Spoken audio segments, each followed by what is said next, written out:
like competitions is it gets you ready for that scenario, what you're gonna do when your body freezes. That's when muscle memory kicks in, which comes from drilling and consistently training. So.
Back again with Everyday Self-Defense, and I'm here again with Coach Amy. Hello. And we're at Aries Brazilian Jiu-Jitsu in Roseville, California. So today we're talking about the importance of drilling. And I always like to say drillers are killers, because we are. It's really important to drill and build really good muscle memory. I'm gonna have Amy kind of explain to you guys her take on drilling, why it's been important to her in her jiu-jitsu journey. Obviously there's many reasons, and I say it in a lot of the videos, the reason you need to be drilling is you do want to prepare for that just in case scenario. Make sure you check out the link below so you can see my last video, and be sure to like, share, subscribe, hit that little notification bell so you can get notified of my upcoming videos. So to me, what drilling does is really grinds in that muscle memory for when you are, you know, rolling, or if you do happen to come across a live scenario, then that way your muscle memory would kick in and could save your life. We always like to drill consistently, because it's like if you do it, you know, one time or two times, that's not really going to stick. You don't really know how you're going to react in a live situation.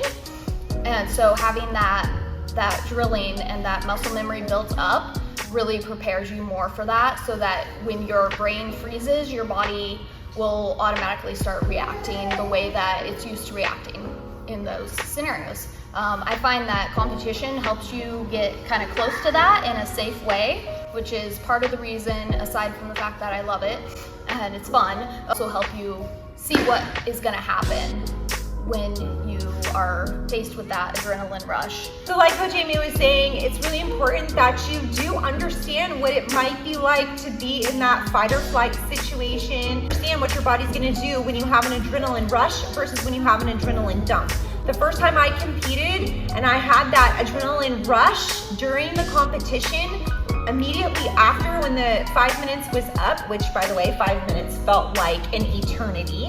But when that 5 minutes was up, my body literally, like, I had to lay down on the ground. I could barely move. My arms and legs felt like noodles. Like, my coaches were dousing me in water. I was overheated. Like, my body just wasn't ready for that. And I had already been in situations previously in my teen years. I had been in fights. I had been jumped by 15 people at one point in my life. Like, there was a lot of stuff that had happened to me in my life where I experienced a different level of fight or flight. Competitions where you really experience where somebody's coming at you 100% and you're coming at them 100%. And it's like nothing you've ever experienced. So it's really important for you guys to get that experience of it so you can train your body to take over for you when your mind, when you're not able to think, when you're not capable of thinking because you're experiencing that adrenaline rush.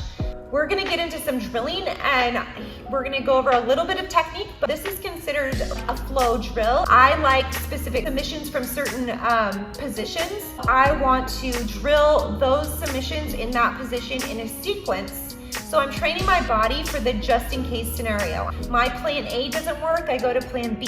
Plan B doesn't work, I go to plan C. Why is this important? If you get attacked and your brain shuts down and you're not able to think logically through a situation, then you have to be able to rely on your body and that muscle memory that you've built in your body to take over for you, to get you safe, to get away with your life, because you guys, you're precious, you're important, and your life, it is worth saving.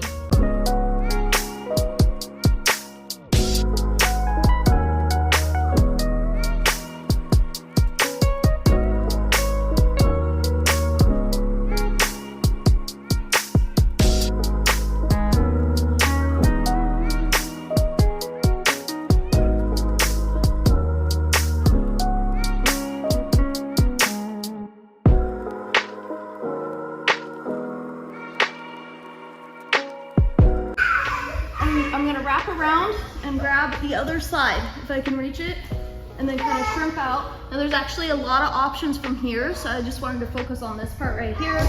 You can turn it into a triangle if you end up getting this arm across, switching the angle.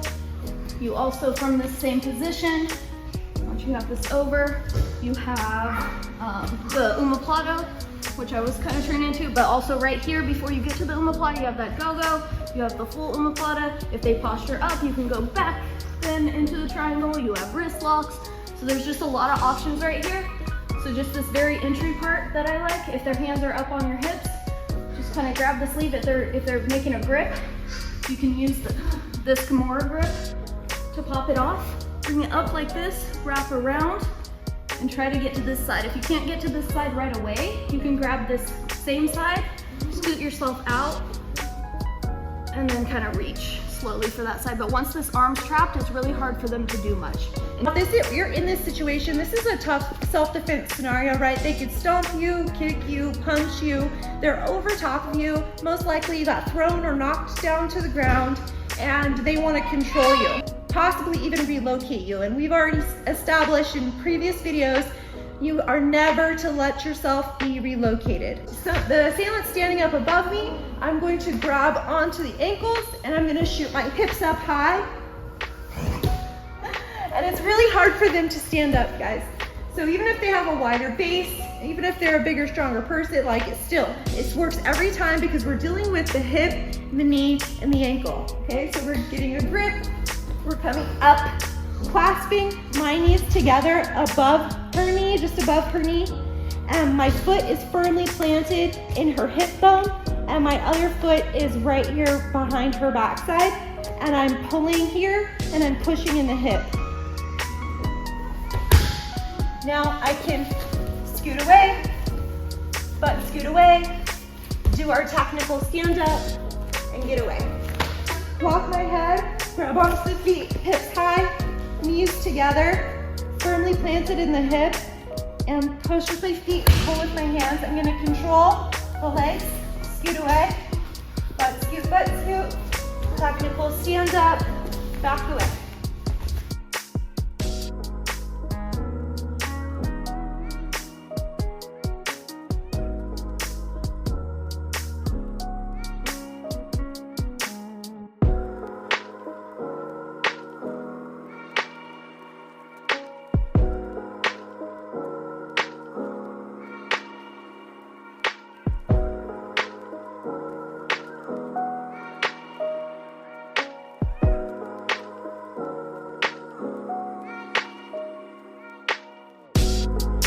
You have been watching Everyday Self-Defense, a BJJ Girls Rule production. Please be sure to like, share, subscribe, and hit that notification bell so that you can receive updates on my upcoming videos.